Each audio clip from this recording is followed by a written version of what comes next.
아멘. 오늘은 교회 절기상 예수님께서 아기 예수로 오신 이 대림절 기대하고 예수님이 임하신 것을 바란다, 그런 뜻이 있는 대림절의 첫 주일, 교회력의 시작입니다. 지난주로 교회력의 전체가 마쳐지고 오늘부터 다시 새롭게 시작됩니다. 그래서 교회에서는 오늘부터 성탄 장식을 해놓고 예수님의 탄생을 기다리고 축복하고 서로 소망하며 지냅니다. 성탄의 절기는 주연절인 1월 6일 바로 앞날인 1월 5일까지, 이때까지 성탄 장식을 하죠. 대부분 12월 25일 지나면 막 바로 성탄 장식을 걷고 그러는데 사실은 1월 5일까지 이것들을 하게 됩니다. 무엇보다도 코로나19로 인해서 침체되고 좀 여러 가지로 어두운 이런 몸과 마음들이 좀 더 환해질 수 있도록 성탄의 밝은 소식들이 이 연말에 전체 나눠지는 그런 복된 날들이 되기를 소망합니다. 특별히 이 앞에 장식된 대림절 초 4개는 오늘부터 시작해서 한 주일에 한 개씩 불을 밝혀 나갑니다. 점점 더 하얗게, 더 밝게 비춰집니다. 그래서 제일 처음에 자주색으로 시작을 해서 연자주색, 분홍색, 흰색 이렇게 나왔죠. 점점 예수님이 오시는 것을 더 환하게 밝혀 나가는, 빛 대신 주님을 바라보는 그런 마음들이 있는 것입니다. 그리고 항상 대림절 기간 12월 둘째 주일 성서주일로 지킵니다. 말씀이신 주님, 또 말씀으로 오신 주님을 더 생각하는 이 절기가 대림절 안에 함께하죠. 그래서 특별히 우리 교회는 새벽에도 맥체인 성경 읽기 순서로 이렇게 하는데, 그렇게 순서를 정해서 읽든 아니면 또 다른 개인의 방법으로 통독을 하든 신구약 전체를 몇 년에 걸쳐서 했던 통독하신 분들은 연락을 주시길 바랍니다. 격려 차원에서 함께 항상 열 몇 분 이렇게 나오는데 빠지지 않고 하시는 분들은 2분 있죠. 강기근 권사님, 고이미 권사님, 이분들은 아예 하루의 시작을 그것으로 하고 또 직접 다 이렇게 적기도 하고 그렇게 하십니다. 그래서 오늘 설교가 포도나무하고 관련이 돼 있어서 이왕이면 또 우리가 포도나무기도 하고 그래서 포도나무하고 관련된 선물을 드릴까 하고 좀 찾아봤어요. 좀 마땅찮더라고요. 그래서 아예 포도나무를 선물할까 화분을 또 검색을 했는데 엄청 스트레스를 주는 것이 될 수 있겠다 생각이 돼서 좀 다른 걸로 생각을 하고 있습니다. 이 성경 말씀, 특별히 구약의 말씀은 여러 곳에서 이스라엘 백성들을 포도나무로 비유를 하고 있습니다. 그럼 포도나무가 가지는 특성, 그리고 이스라엘 백성들이 가지고 있는 이 특성이 정말 비슷하기 때문입니다. 우리가 사랑방 앞에 있는 포도나무를 봐서도 알겠지만 포도나무와는 다른 일반 나무와는 달리 좀 특별하게 생긴 그런 나무입니다. 일단 나무 자체로만 보면 별로 볼품이 없습니다. 제목으로 쓸 수 있는 것도 아니고 기둥을 세워서 쓸 수 있는 것도 아닙니다. 하다못해 지팡이라고 쓰려고 해도 이게 구부러져 가지고 제대로 사용할 수가 없습니다. 근데 포도나무에서 나오는 열매 정말 맛있고 신선합니다. 열매 그 자체로 먹는 생식 외에도 건포도 말려서 쓰는 또 포도 주스, 포도잼, 포도 식초, 포도차, 포도 통조림, 정말 다양하게 포도 요리를 해 먹을 수도 있습니다. 또 특별히 우리 교회에서도 성찬 때 사용을 하지만은 일반 사람들한테 가장 또 인기 있는 것은 포도주, 정말 다양하게 나오는 것을 먹고 마시죠. 포도나무는 외모는 볼품이 없지만 풍성한 열매를 맺어서 많은 사람들에게 기쁨과 행복을 줍니다. 한 그루 귤나무에서도 엄청나게 귤이 맺혀서 많은 수확을 거둘 수 있듯이 작년에는 좀 적게 맺혔는데 올해는 작년에 사랑방 앞에 포도나무에 엄청나게 맺혔잖아요. 그리고 이 포도나무는 상상할 수 없을 만큼 많은 열매를 맺습니다. 여러분 이렇게 단체 카톡에 사진을 보내드리기도 했는데요. 일반 포도원에서는 10년마다 좀 포도나무를 변경을 한다고 그럽니다. 그런데 이 고창에 있는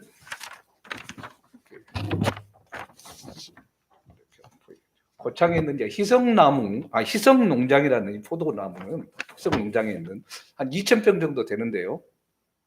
2005년에 심어놓은 겁니다. 16년생이에요. 총 24그루가 있습니다. 무슨 포도원 농장에 고작 24그루 뭐 이렇게 생각할지 모르는데, 여기 방식대로 해 나가면 100년, 200년까지 계속해서 수확을 볼 수 있다. 뭐 이렇게 이야기를 합니다. 특별히 한 그루가 뭐 뉴스에도 나오고 제일 유명한 그루인데요. 한 그루가 차지하는 평수가 300평입니다. 우리 교회가 지금 50평이에요. 포도나무 한 그루가 우리 6배 정도를 차지하는데 무려 4,500송이. 여러분에게는 이게 영상을 볼 때 짧은 뉴스에 나온 것만 몇 개 보냈는데 긴 것을 보면 세다 지쳐가지고 못세 뭐 2,000 몇 송이까지 세고 막 그렇게 나오는데 실질적으로 4,500송이가 그래서 2천만 원에 거래가 됐다고 그래요. 미리 선 거. 근데 여기 또 이 머루포도인데요. 당도가 보통 14브릭스입니다. 이제 귤 뭐 한라봉이니 잘 단 것들이 뭐 14, 15 막 그러잖아요. 맞나? 이목택 집사님 맞나요? 더 된가? 모른다고 고개 끄덕거리면 안 되는데. 근데 이게 당도가 20브릭스가 됩니다. 정말 달죠. 그리고 포도알 하나도 1.5브릭스, 아니 1.5배 뭐 이렇게 된다고 그럽니다. 그리고 또 하나 유명한 것은 보령시에 있는 남포면에 있는 머드포도원이라는 곳에 있는 포도나무입니다. 관광객이 많이 가는데요. 한 그루에서 1톤 넘게 수확을 합니다. 그리고 이 포도나무가 길이가 100m예요. 거기서 멀어서 잘 안 보일 텐데 운동장입니다. 우리 나북초등학교 이쪽 들에서 저쪽 끝까지가 한 100m 정도 되어져요. 그렇게 포도나무로 칭해지는 우리 하나님의 삶, 하나님의 자녀된 우리의 삶, 이런 모습이어야 되죠. 하나님의 백성들이 외모로 볼 때는 볼품없고 우습게 보이지만 살아계신 하나님의 말씀을 통해서 만들어내는 우리의 삶, 정말 혀를 찰 만큼 기가 막히게 아름답고 탱실한 열매를 맺혀나가야 하는 겁니다. 근데 문제는 이스라엘의 이 불순종으로 말미암아서 이런 좋은 열매를 맺는 포도나무가 다 잘라져 버리고 말았다는 것입니다. 하나님께서는 정말 좋은 품종의 제대로 된 포도나무를 심으셨는데 어느 사이인가 이것들이 오염되어서 제대로 열매를 맺히지 못하고 한 겁니다. 그러니 제거하죠. 그래서 이렇게 지금 예수님께서는 이런 상황 가운데서 주님의 제자들을 새롭게 포도나무를 만드셔서 아름다운 열매로 세상에 빛이 되고 소금이 되고 먹여주고 마시게 하는 그 역할을 감당하고자 하는 그런 뜻을 가지고 지금 새롭게 만들어 가시는 겁니다. 그래서 1절 보십시오. 나는 참 포도나무요 내 아버지는 농부라. 먼저 예수님께서는 하나님과 예수님 그리고 우리 믿는 자들의 관계가 어떠한가를 먼저 말씀하고 시작을 합니다. 예수님은 참 포도나무, 하나님은 농부. 이 참 포도나무라는 것은 일반 다른 포도나무와 예수님 자신을 차별화시키는 겁니다. 다르다는 거죠. 구약의 이스라엘이 진정한 포도의 맛을 잃어버린 그런 나무로 다 죽어버리고 제거됐기 때문입니다. 자, 구약에서 농부이신 하나님께서 포도 열매를 많이 맺게 하기 위해서 열심히 농사를 지으셨습니다. 그런데 어느 날부터 이 포도나무가 잎만 무성합니다. 열매가 맺히지 않습니다. 열매가 맺혀도 이상한 열매를 맺힙니다. 제대로 당도가 있는 그런 열매가 아니라 쓰디쓰게 맺힙니다. 그래서 농부는 포도나무들을 다 찍어버리고 그러다 보니까 이 세상에 열매 맺는 포도나무가 없어지고 말았습니다. 그래서 지금 예수님이 오셔서 하시려고 하는 것, 새로운 포도나무인 예수를 믿는 이들로 하여금 제대로 된 포도 열매를 맺게 하려는 겁니다. 예수님이 지금 성전에서 예배하는 수많은 이스라엘 자손들이 비록 겉모습은 포도나무처럼 보였지만 진정한 열매가 제대로 맺히지 않는 포도나무가 아니다. 지금 말씀하고 계시는 겁니다. 유대교는 마음이 상한 자들한테 새로운 힘을 공급해 주지 못합니다. 병든 자들 고치지 못합니다. 이들의 가르침은 오히려 죄의 구렁텅이로 멸망으로 치닫게 할 뿐입니다. 그런데 지금 예수님이 참 포도나무다 말씀합니다. 진짜 포도나무가 나타났다는 말입니다.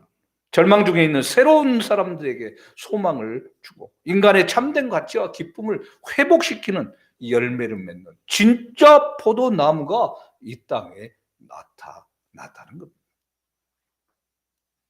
가진 것도 없고 배운 것도 없고 정말 초라하게 보이는 예수님이셨지만 예수님이 만들어내는 삶은 너무나도 엄청난 삶이었습니다. 수많은 사람들의 육체적인 병, 마음의 병을 다 고쳐주시고 새 길로 인도해 나가십니다. 무엇보다도 가장 놀라운 열매는 수많은 사람들을 죄에서 건져내신 것이죠. 그래서 하나님의 자녀가 되게 한 겁니다. 바로 이 옛날 잎만 무성한 포도나무가 아니라 정말 새로운 품종으로 온전한 열매를 맺게 만드십니다.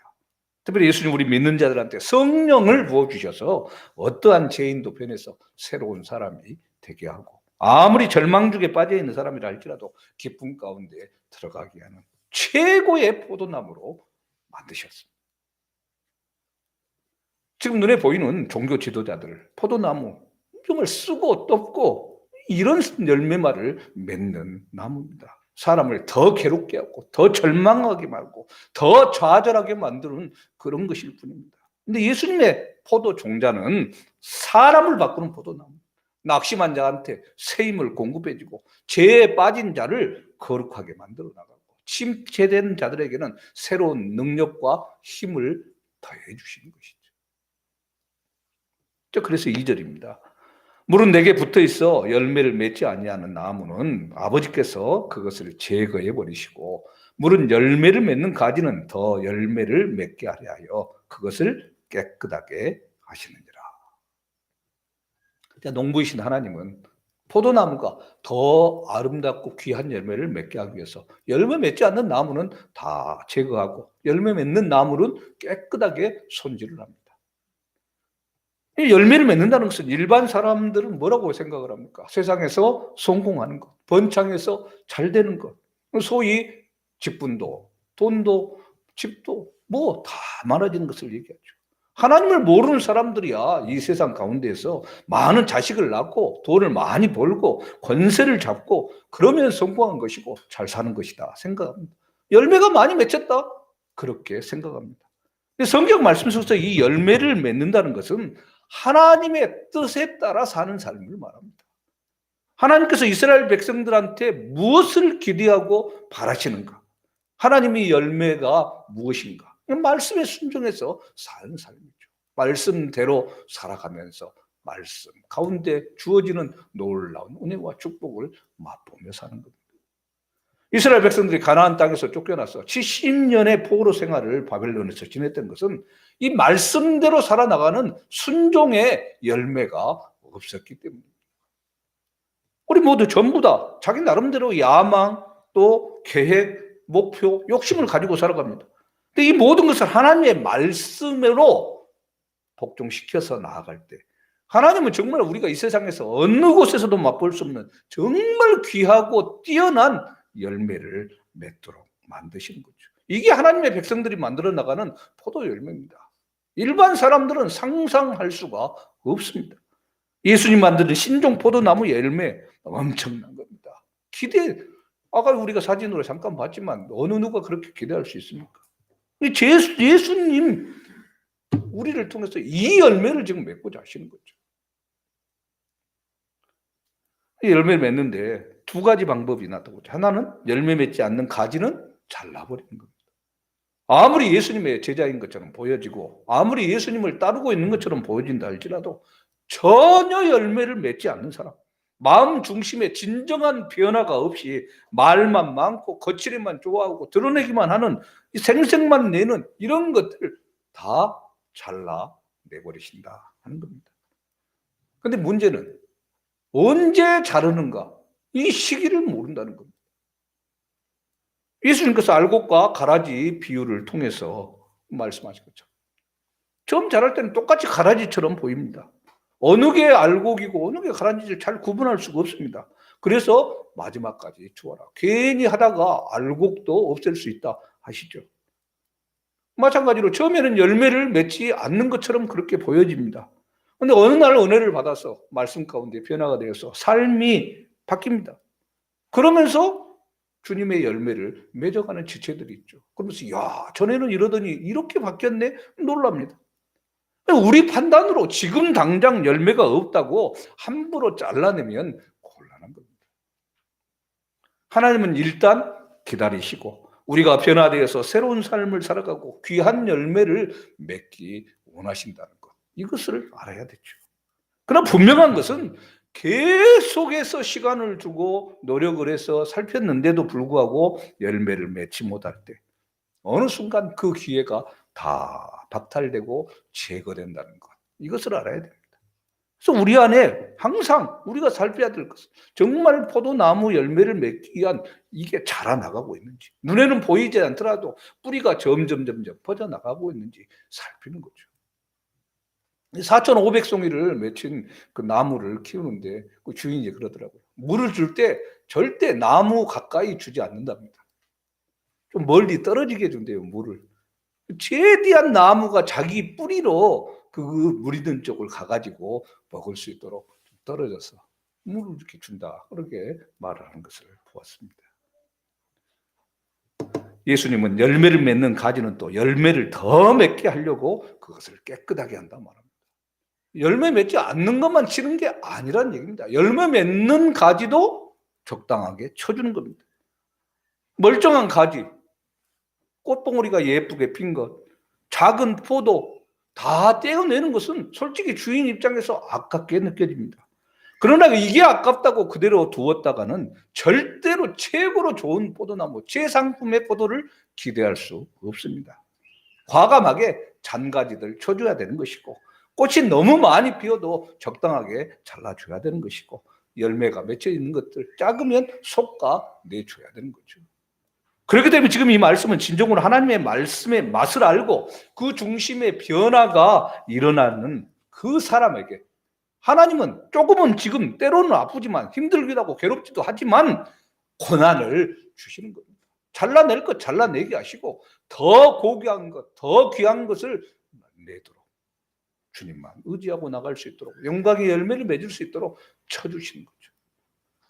다시 말해서 세상적인 모든 생각이나 방법이나 욕심 같은 것들이 우리 안에서 다 제거될 수 있도록 하나님의 말씀만 붙잡고 큰 열매를 맺을 수 있도록 함께하는 겁니다.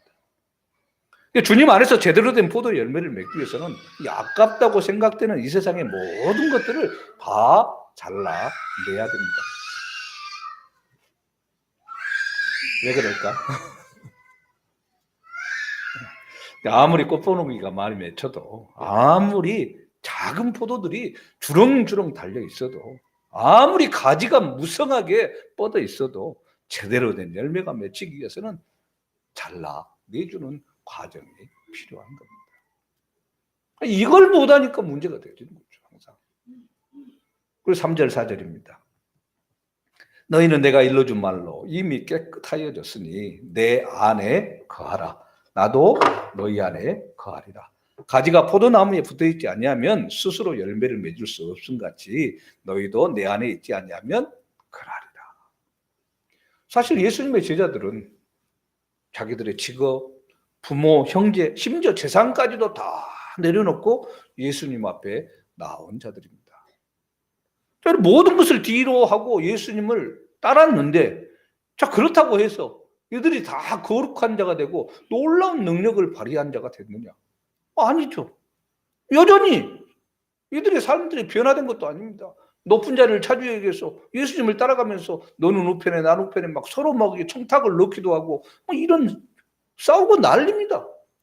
근데 분명한 것은 우리가 이렇게 화려한 금은 그릇이 아니더라도, 질그릇이고 나무라도 하더라도 우리 안에 이 하나님의 말씀을 담으면 이 그릇이 가장 고귀한 그릇이 된다고 하는 사실입니다. 하나님의 말씀이야말로 지상 최고 최상의 보물이기 때문에 어디에 담겨 있는가, 이게 중요한 게 아니죠. 그 내용물이 무엇인가가 가장 중요한 거다. 제자들은 원래 생각이 아주 복잡했던 사람들입니다. 그런데 주님의 말씀을 들음으로 이런 모든 것들이 하나씩 두 개씩 정리가 됩니다. 그런데도 아직 열매는 없습니다. 이 열매가 맺히는 것은 성령이 오신 이후에 맺혀지는 겁니다. 지금은 그 과정입니다. 아까 처음에 살펴봤던 4,500송이를 맺혔던 이 포도나무가 처음부터 이렇게 많이 맺힌 게 아니죠. 자가 제조한 퇴비를 이용해서 유기농으로 재배를 하고 철저하게 토양을 관리를 하고 시설 환경을 유지했기 때문에 마침내 건강한 나무로 귀한 열매를 맺게 된 것입니다. 일반적인 나무에서는, 포도나무에서는 한 그루에서 보통 50송이에서 100송이 이 정도 맺히는데 몇 그루입니까? 여기에 5그루, 나머지 지금 이 나무를 뺀 5그루는 2,000송이 이상 맺히고요. 나머지 18그루도 1,000송이를 다 남깁니다. 그래서 24그루 갖고도 먹고 살 수 있는 거예요.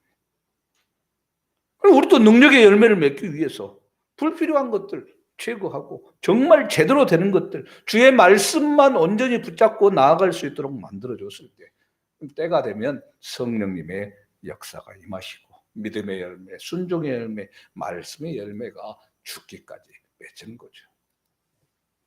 때가 있는 겁니다. 그리고 준비의 시간이 필요한 겁니다. 근데 우리는 그냥 막바로 열매가 맺히길 바라죠. 교회에 이제 처음 출석하고 나온 지 한 달도 안 됐는데 제대로 뭐 찬송을 안 한다, 기도를 안 한다, 이렇게 해버리면 뭐 어쩌자는 거예요. 자기는 수십 년 다녀놓고도 제대로 못하면서 고작 뭐 몇 년 다닌 사람한테 왜 못하냐고 하면은 기독생 잘라내버리거나 나도 터져야죠. 그런데 이렇게 가지치기를 한 다음에 중요한 것은 뭐 또 하나 있는 게, 포도나무에, 진짜 포도나무에 칼같이 죽어라 붙어 있어야 제대로 된 열매를 맺는다고 하신 겁니다. 비가 오지 않는다고, 수분이 부족하다고, 영양분이 부족하다고, 햇볕이 부족하다고, 아이고 왜 이런다냐, 가지가 염려할 일이 아닙니다. 하등에 염려하고 근심하고 고민할 필요가 없습니다. 왜냐? 이건 농부가 고민할 일입니다. 어떻게 해야 이런 것을 더 살릴 수 있을까? 어떻게 해야 더 확실하게 할 수 있을까? 하는 거죠. 가지는 확실하게 그냥 포도나무에 붙어 있기만 제대로 하면 되는 겁니다. 문제는 가지가 나무에 제대로 붙어 있지 않고 갈라지고 부러져 버리고 이러면 죽어나가는 것이고 영양이 제대로 공급되지 못해서 열매를 맺지 못하게 되는 거죠. 태풍이 불면, 뭐 비바람이 불건, 어떤 들짐승이 돌아다녀서 나무를 꺾으려고 하건 끝까지 붙어 있는 것, 이게 열매를 맺는 길입니다. 자, 그렇기 때문에 4절 말씀에 예수님 안에 거한다는 것은 우리의 영육의 모든 영양분을 예수님으로부터만 받아들이고 예수님의 능력만 믿고 예수님을 의지하며 나가는 겁니다. 예수님과 세상, 이 양다리 걸치기 전법을 사용을 하면 이미 영양분은 제대로 공급받을 수 없게 되고 마는 겁니다. 당연히 열매 제대로 맺히지 못하죠. 그리고 결국은 제거되고 마는 겁니다. 자, 그런데 사실 생각해 보면 제자들, 아까도 얘기했지만 모든 것을 다 뒤로 하고 예수님을 믿고 따랐습니다. 근데 지금 예수님이 가신다고 하고, 가시면서는 그래도 성령을 보내준다 하니까 고개를 끄덕끄덕 거리는데 십자가에 못 박혀 달려서 돌아가셔 버려요. 지금 이 주간에 되어진 일 아닙니까? 그럼 나타난 결과가 어떤 겁니까? 제자들의 믿음, 그동안 따라다니고 뭐하고 다 했던 것 완전히 허사가 된 것 같습니다. 절망입니다. 근데 예수님은 자신을 끝까지 믿고 따르는 자들을 버리지 않습니다. 이 세상에서 가장 위대하고 놀라운 성령님을 보내주셔서, 즉 성령님이 말씀의 토양으로, 믿음의 토양으로 하나님의 열매를 맺게 해주는 영양분이 되어주셔서 자라나게 하는 거죠. 그동안 기반을 닦고 여러 가지 걸 살폈는데 마침내 제대로 된 폭발시킬 수 있는 성령의 능력이 주어졌을 때 교회의 역사가 새롭게 시작되고 싹이 올라오고 열매를 맺어 나가는 거죠. 이건 우리가 능력이 있거나 없거나 상관없습니다. 한 가지, 주님을 의지하기만 하면, 주님 앞에 제대로 붙어 있기만 하면 내가 누구든지 어떤 사람이든지 상관없이 우리는 온 세상을 살리고 치료할 수 있는 그 일을 하게 되는 겁니다. 내가 잘해서가 아닙니다. 그래서 5절 6절입니다. 나는 포도나무요 너희는 가지라. 그가 내 안에 내가 그 안에 거하면 사람이 열매를 많이 맺나니 나를 떠나서는 너희가 아무것도 할 수 없습니다. 사람이 내 안에 거하지 아니하면 가지처럼 밖에 버려져 마르나니 사람들이 그것을 모아다가 불에 던져 사르느니라. 주님이 포도나무, 우리는 가지입니다. 주님 안에 있을 때만, 오직 예수 그리스도를 붙드는 사람만이 하나님께서 베푸시는 어마어마한 능력을 부음받고 수많은 열매를 맺게 되는 겁니다. 처음이야. 세상의 복도 제대로 붙잡지 못하고 여기를 놔야 되니까, 하나님의 복도 제대로 들어가지 못하니까 못합니다. 이것도 아니고 저것도 아니고, 남들은 이렇게 커나가는데 나는 쪼글쪼글해지는 것 같습니다. 죽도 아니고 밥도 아닌 상태 같습니다. 뭐 어렵고 힘들고 고통스럽습니다. 그러나 점점 시간이 지날수록 하나님의 복이 강해지기 시작합니다. 이건 마치 에스겔 성전에서 흘러나온 생수가 처음에는 조금 그냥 살짝 있는 것 같더니 나중에는 발목까지 오게 되고, 그 다음에는 무릎까지, 그리고 허리까지, 결국 나중에는 헤엄을 칠 강물이 되어서 흘러가는 것처럼 때가 되면 세상이 감당할 수 없는 엄청난 하나님의 복과 능력이 하나님 나라 백성들 안에 넘쳐나는 겁니다. 그러나 하나님 울지 않고 말씀대로 믿지 않는 그런 가지처럼 되어진 자들 다 버려지고 말라 비틀어져서 사람들이 뜯어내면 그냥 땔감으로 쓸 수밖에 없는 그런 존재가 되고 마는 거죠. 그러니 마지막 7절 8절입니다. 너희가 내 안에 거하고 내 말이 너희 안에 거하면 무엇이든지 원하는 대로 구하라. 그리하면 이루리라. 너희가 열매를 많이 맺으면 내 아버지께서 영광을 받으실 것이요 너희는 내 제자가 되리라. 하나님의 말씀은 깊은 광석, 금광석, 캐는 이 금광과 같습니다. 산과 바위를 뚫고 들어가서 참된 하나님의 말씀의 의미를 캐내고 믿음의 식구들과 그것을 나누고 풍성한 삶을 살아가는 거죠. 그럴 때 우리가 정말 하나님의 말씀으로 인해서 정금과 같은, 순금과 같은 신앙으로 변하고 정말 제대로 된 보석이 되어서 반짝반짝 빛나게 되는 거죠. 진짜 보석은 원석이 아닙니다. 이 원석을 다듬고 깎고 빛나게 했을 때, 즉 고난의 시간들을 통해야 우리들의 가치가 하늘을 치솟을 수 있는 하나님 앞에 가장 존귀한 자가 되는 겁니다. 물론 원석 그 자체로도 보물이죠. 그러나 그것을 갈고 닦고 깎아내는 그 시간을 거쳐야 제대로 나올 수 있는 겁니다. 언제까지 원석으로만 머물러 있을 겁니까? 아, 내가 보물이다. 남들이 볼 때 흙 다 묻어 있고 지저분하고 제대로 깎아주지 않는 뭐 다이아몬드 원석도 가격은 비싸기는 합니다. 그런데 이것을 깎아서 제대로 낸 것들은 그 가치가 비교할래야 할 수가 없습니다. 그래서 여기서 예수님은 분명하게 중요한 말씀을 하십니다. 무엇이든지 원하는 대로 구하라. 그리하면 이루리라. 우리가 예수님의 말씀을 연구하고 듣고 고민하고 살피고 이런다고 모든 것이 자동적으로 이루어질 것이다 말씀하지 않으십니다. 분명하게 뭐라고 얘기합니까? 원하는 대로 구하라 말씀하죠. 구해야 됩니다. 그래서 기도가 해야 됩니다. 주님은 기도를 통해서 일하십니다. 주님께서 기도의 본을 보여주셨어요. 직접 기도하셨어요. 당연히 우리 기도해야 되죠. 주님이 기도하셨는데 우리는 안 하고 그냥 그렇게 될 것이다? 아니죠. 하나님의 은혜와 능력을 경험하기 위해서는 기도가 절대적으로 필요합니다. 통로가 열려야 되는 겁니다. 예수님께서는 제자들을 향해서 너희가 열매를 많이 맺으면 이렇게 말씀합니다. 농부신 하나님께서 우리가 많은 열매를 맺을 때 영광을 받으시고 우리가 예수님의 제자로 제대로 자리매김하게 되는 겁니다.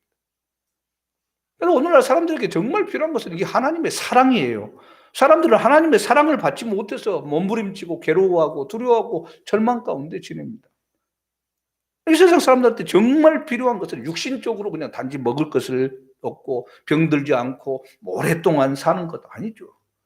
자꾸 이렇게 자주 생각되는 것, 갈수록 나이들이 많아지고 뭐 오래 살아지고 이렇게 하는 것을 바라보면서 하는 것은 주님을 모른 채 이 세상에서 오래 산다는 게 정말 복일까? 불쌍하다는 생각이 정말 많이 들어요. 화끈하게 살다가 빨리 가는 게 좋은데 예수도 모른 채 그냥 아무 하는 일 없이 그냥 의학의 힘을 빌어서 그렇게 살아나가는 것. 뭐 저는 이제 우리 애들한테 좀 얘기 우리도 있지만 절대 이렇게 하지 말라고 차에 이렇게 합니다. 좀 우리 모두가 좀 그렇게 나갔으면 좋겠어요. 주님 부르실 때 감사함으로 정말 할 때 움직일 수 있는. 사람은 분명하게 자신이 누구인지 어디로 가야 하는지 알아야 제대로 된 사람답게 사는 삶을 살 수 있습니다. 그렇지 않으면 짐승과 똑같은 삶이죠. 우리가 지금 수요일에 계속해서 창세기 말씀을 살펴보고 있는데요. 짐승이나 공중의 새나 우리 사람이나 만든 재료가 똑같습니다. 뭡니까? 흙입니다. 그래서 결국 죽으면 다 흙으로 돌아갑니다. 다른 점이 있죠. 뭐였습니까? 사람 안에는 주님의 생기가 있어서 하나님의 형상으로 살아가는 생령, 참 사람이 되는 겁니다. 그렇지 않으면 하나님의 이 영이, 생명이 우리 안에 없으면 짐승과 똑같은, 오히려 짐승보다도 더 못한 삶을 살아가는 겁니다. 그러니 오래 산들 무슨 복이겠습니까? 저주죠, 오히려. 다른 사람들을, 주변 이웃들에게, 가족들에게 그동안 좋았던 기억 다 이상하게 만들어버리고 가산당질해버리고 이런 모습입니다. 제자들, 아무것도 가진 것이 없는 사람들이었지만 참 포도나무에 확실하게 붙어 있음으로 인해 하나님께서는 이들한테 놀라운 하나님의 능력과 사랑이 나타나게 하십니다. 자, 그런 까닭에 제자들은 성령 안에서 자신들의 생각도 못하고 상상도 못했던 엄청난 열매를 맺는 겁니다. 그래서 오늘 우리 정말 이 참 포도나무이신 주님 앞에 성령이 아예 초강력 울트라 접착제로 붙어있는 그런 가지처럼 붙어 있어야 됩니다. 아무리 어떤 파도가 몰아치고 비바람이 불어치고 태풍이 한다라도 뭐 잡아채려고 잡고 매달려도 부러지지 않는 그런 가지로 주님 앞에 붙어 있어야 제대로 된 열매를 맺는 것이죠. 문제는 이 하나님의 은혜의 통로를 막아버리는 우리의 자존심, 우리의 욕심 이것들이 있기 때문에 영양분이 공급되지 않는 그것이 되어버리고 맙니다. 말라버리죠.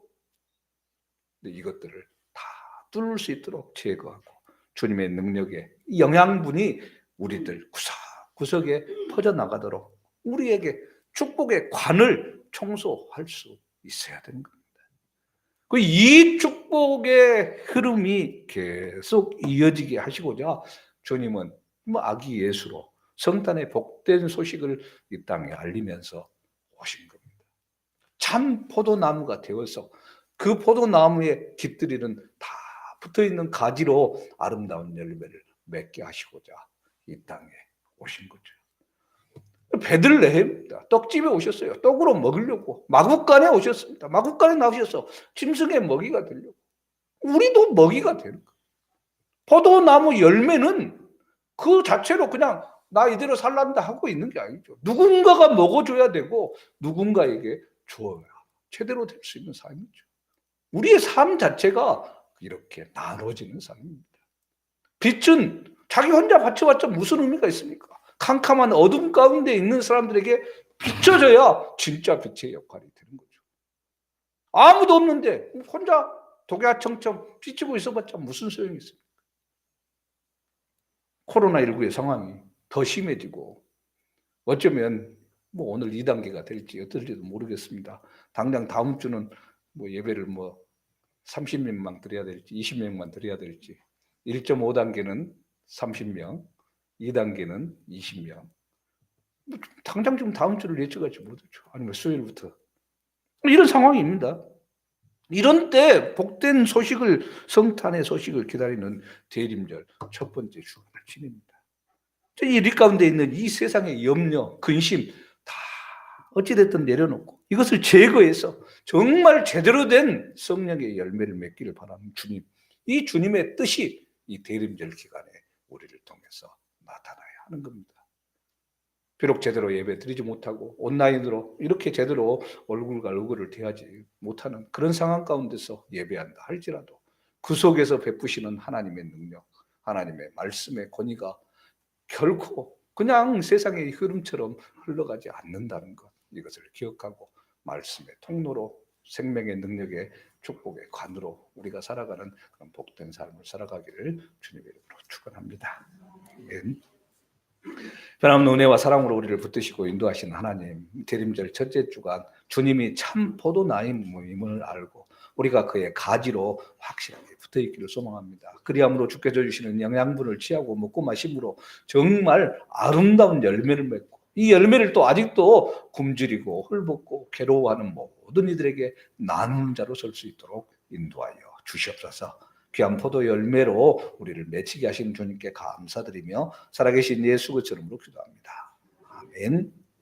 다 같이 나서 찬송 445장